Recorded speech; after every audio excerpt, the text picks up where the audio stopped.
Not too long ago, the parents that I saw in my office were concerned about the hookup culture and friends with benefits. They worried that their teen daughters might get pregnant or infected with herpes. Those were the good old days. Now the parents that I see are asking me for Xanax for their panic attacks and insomnia. Their daughters want to grow beards and have their breasts removed. I am reporting to you from the front lines of the war on gender ideology. I am not a journalist, I am not an academic, and I am not part of a think tank. I am a medical doctor who's in the trenches, helping families with children who believe their bodies are terrible mistakes. Some of my patients wear tight elastic binders to flatten their developing breasts.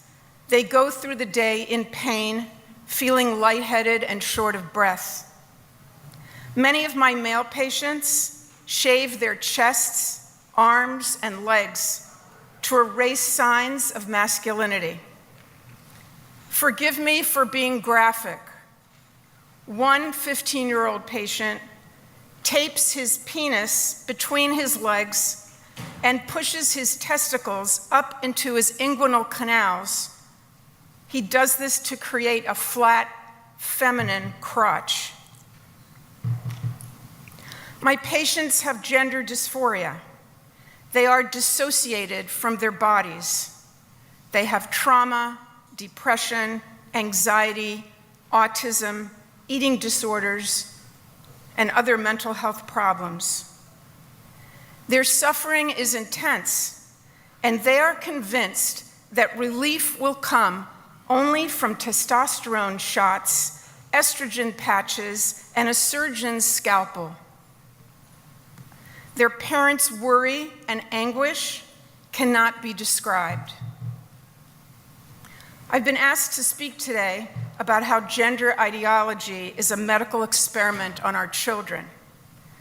To be more precise, the actual experiment is gender-affirming care that the American Psychiatric Association and our Health and Human Services tells me I must provide. It's an experiment because instead of psychotherapy that slowly and gently explores a child's difficulties and provides emotional healing, it calls for interference with normal development, followed by permanent and drastic alteration of her healthy body. There is no high-quality evidence that gender-affirming care leads to long-term positive outcomes or decreased suicides, while there is conclusive evidence of serious harm and lifelong suffering. Gender-affirming care calls for unquestioning acceptance of a child's chosen identity, even though that identity contradicts reality. It means placing the child in the driver's seat, no matter how young or troubled he may be, allowing him to pick his name, his pronouns, his clothing, and his bathroom. This is all called social transition. Likewise, decisions to block puberty, to take cross-sex hormones, and undergo surgery are based on the child's or teenager's wishes. That is not practicing medicine. That is rubber stamping a child's self-diagnosis. Gender-affirming care is centered on two assumptions. First, that regarding gender, children and adolescents know best who they are and what they need. And second, that it is possible to be born in the wrong body. These beliefs have not been proven.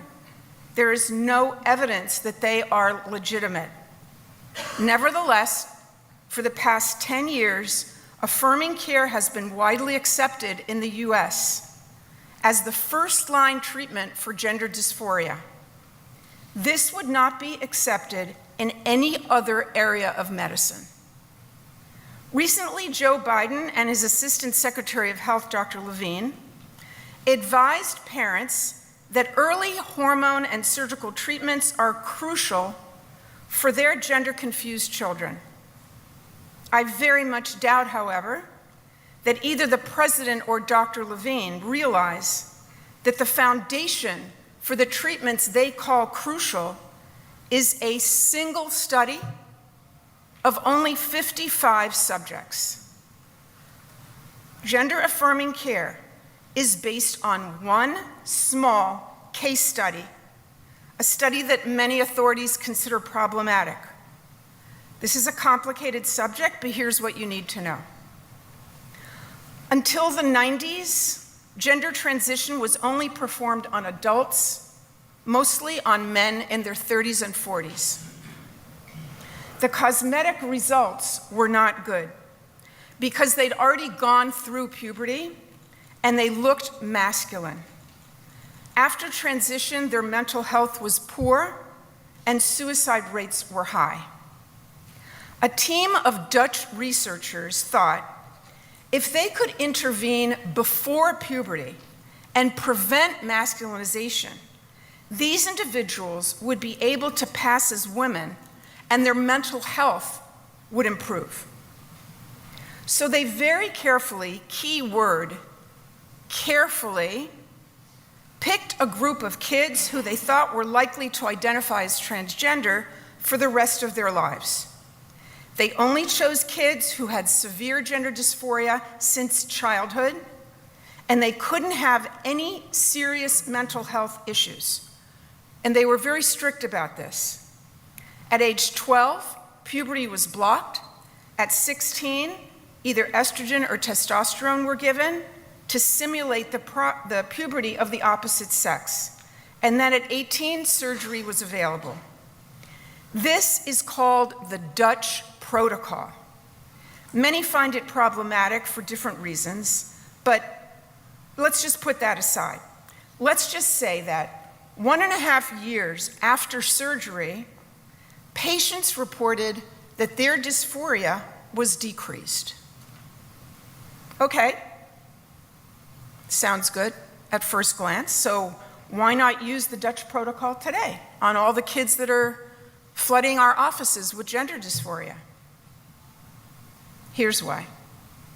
Right now, nearly all the kids that are being seen are victims of a social contagion called rapid onset gender dysphoria. They develop their symptoms as adolescents, not children. And the creation of their new identities is fueled by friends, pornography, and influencers on the internet. Most of them are girls with other psychiatric diagnoses. These kids would all have been disqualified from the Dutch study because the protocol excluded kids whose dysphoria developed later in adolescence and those who had significant mental health issues. The young people at today's gender clinics and hospitals are a completely different group of children. It's like two people who complain of knee pain. One fell, and the other has arthritis. They have the same symptom, knee pain. Do we treat them the same way? Obviously not. Not only that, but the Dutch discouraged social transition. Gender-affirming care supports socially transition at very early ages, even in 3- and 4-year-olds. Medical interventions in the United States are available earlier than in the Dutch study. Kids can get puberty blockers as young as age 8, and they can get cross-sex hormones at 14. And surgery, well, who knows? It's the Wild West. Some surgeons say that they have no lower age limit. And we know that at Children's Hospital in Los Angeles, a 13-year-old breasts were removed. The Dutch provided extensive mental health support for these kids and their families, whereas now, at Planned Parenthood and other places, prescriptions are handed out for hormones after one short meeting, and there's no mental health evaluation whatsoever. These concerns have been raised by the Dutch researchers themselves. Those researchers that the Dutch protocol, that was their invention. And they have said, what are you doing? Why are you adopting our model to this new presentation of gender dysphoria? We need more research about this new population. They are different. The same caution is urged by medical authorities in Britain, Sweden, Finland, France, Holland, Belgium, Australia, and New Zealand. They studied the data, and they concluded that the research is very low quality. For example, concerning puberty blockers, the editor-in-chief of the British Medical Journal, who is also director of the Center of Evidence-Based Medicine at Oxford University, said, "The quality of evidence in this area is terrible." So in those countries that I mentioned, medical interventions on minors have either been sharply curtailed, or the groups they're urging great caution. And they're saying, take care of mental health issues first. Regarding hormones and surgeries, there's no evidence of long-term benefit, but there is a high risk of damage. Let me turn for a minute to the damage of the experiment called gender-affirming care. While there are people who are pleased, for some, the damage is catastrophic. The list of possible medical problems from blockers, cross-sex hormones, and surgeries is extensive. I couldn't possibly discuss all of them in these few minutes. A few areas of concern: bone density, heart attacks, blood clots, strokes, early menopause, sexual dysfunction, infertility, effects on brain development, and that's only from hormones. We didn't even get to the surgeries. Now, regarding the surgeries, for a while, I actually considered displaying for you a stream of photos, there's so many of them available, of girls 14, 15 years old with fresh mastectomy scars on their chests, or even worse, the so-called bottom surgeries, a euphemism, of course, for castration, followed by construction of what's called a neo-vagina, which is, of course, not at all a vagina, and the genital surgeries done on women who want to appear as men. These surgeries come with an alarming rate of complications, some of them very painful, dangerous, and debilitating. A nightmare, hideous. So I imagined having these big screens and showing these horrific pictures to you, but the room is not set up for that, so consider yourselves lucky. They are images that you would not easily forget. So instead, no pictures, but I am going to read to you the harrowing words of a woman who lived as a man for 8 years before returning to her female identity. She is what's called a detransitioner. She transitioned, and then she decided that she would like to go back to living as a woman. These are the people we must listen to, and we must learn from their experiences. So I'm going to read to you an edited YouTube testimony of one woman. Her name is Jaleesa, and I'd guess that she's in her 20s. She doesn't mention being on blockers, but it's clear from her low voice that she took testosterone. She started medical transition at age 18. She underwent a series of so-called gender-affirming surgeries. She had a bilateral mastectomy. She had removal of her uterus and ovaries. The walls of her vagina were sewn together, and then her surgeon took the skin and soft tissue of her forearm and constructed a faux penis and testicles. After surgery, she became addicted to pain medications.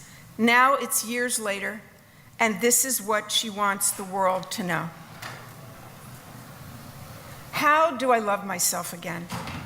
How do I feel connected to myself again? I don't know what happened to me, and I'm just so angry. I'm so sad, and I don't know how this happened. Something infected me, a virus or something. It happened so quickly. If I just would have waited, she's crying here. If I just would have waited and let myself heal. I can't have kids. I'm left to accept the scraps of the life I could have had. I could have had a full life that now I need to mourn. I was young, I was sad, I was impressionable, and I thought this would fix everything.